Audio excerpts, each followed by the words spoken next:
all of your problems are caused by your head.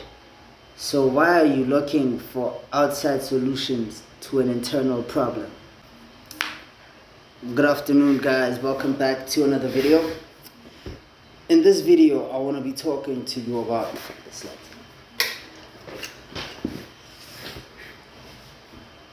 as you can surmise from this video, the title of this video, you should fix your head before you can fix your life. It's pretty straightforward. I don't think I need to do much explaining on the subject, so this won't be a very long video. In fact, this is just the warm-up video before this batch of videos. I'm not a slob. It's not like I wear the same shirt every day. So as you'll see in a few videos, like I'm dressed in the same. Doesn't matter. So I've heard Hamza say this thing of mental health is step 0. And the truth of that is so unquestionable. Because when you think about it, the whole world outside you is all determined by the world that's inside you first. Your internal environment pretty much always determines your external environment, and to some extent, I guess, it's also created or influenced by your external environment. All of it is a matter of intention, in my opinion. At least once you have the knowledge that it can be intentional, like some inkling of experience with having intentional beliefs, like beliefs intentionally implanted by yourself. Once you believe that those sorts of things are possible, then your mental environment becomes less and less influenced by your external environment. Your external environment becomes more and more influenced by your internal environment. So whatever you believe about the world is partly a combination of your experience of the world and your understanding of that experience. So the experience is the external part. Your understanding of it, the conclusions you reached from it, that's the internal part. That's your internal environment, at least the root of it. So say you get attacked in public. That is the experience, the external experience. Completely unprovoked, obviously. And from that attack, you end up surmising that if you go out in public, you are likely to be attacked, so you might as well stay inside. That is a product of your internal environment. Whereas someone else might have come back from that same experience and been more determined to stay outside more, so that they wouldn't be cowed as easily from having that experience happen to them again. So I don't want to criticize anyone. It's just that when our brains are still wet, i.e. spongy, absorbing everything that comes to them without much processing, i.e. when we're children, we rely on other people to understand those things for us. So it could probably be that if you went through a weak moment as a child, the adult's interpretation of that weak moment for you probably becomes the underlying theme of your interpretation for every weak moment going forward. So say you had a weak moment as a child, you competed and you lost something that you really wanted, and then an adult convinced you that it was because you were not good enough and that other people are just inherently better and will always be.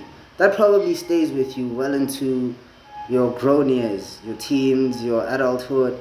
You just kind of have this underlying belief that other people are inherently better, and no matter what, there is no way to truly compete with them. Whereas same child, same adult, different message says, it's because that person worked harder than you. It means you didn't work hard enough this time, which means that next time you have to make sure you're putting your all in, so that even if you do lose, you know every time that it's because that person worked harder. not because that they were inherently better. They just did something you didn't. Instant difference in mindset. Now you approach life more competitively. Every time you have to compete for something, you try and crush your competition before you even experience what they're really capable of. You just try and make sure that you are as capable as you can be to a level that is better. Yeah, to a level that is better than others. And that is the difference between a competitive mindset and a weak mindset. Now that's just an example of one mindset, the competitive and weak mindset. But even your mindsets when it comes to romantic relationships, when it comes to friendships, your dynamic with your family, your relationship to your work, all those things come from whether or not in a weak moment your final conclusion when your brain was still wet was that of a weak mindset or a strong mindset. And this is why I believe it's really important to lie to children. But I'll get to that in another video. But yeah, it kind of makes sense that trying to solve your outside problems is unlikely to solve your outside problems completely. Because it's just a thing of, as long as you're trying to fix the things you have the least control over, things will always come up that you did not expect and are at the moment unequipped to deal with, which only kind of adds more time to your journey and adds more to the effort that you have to put in order to solve a problem that should have been solved at its root first.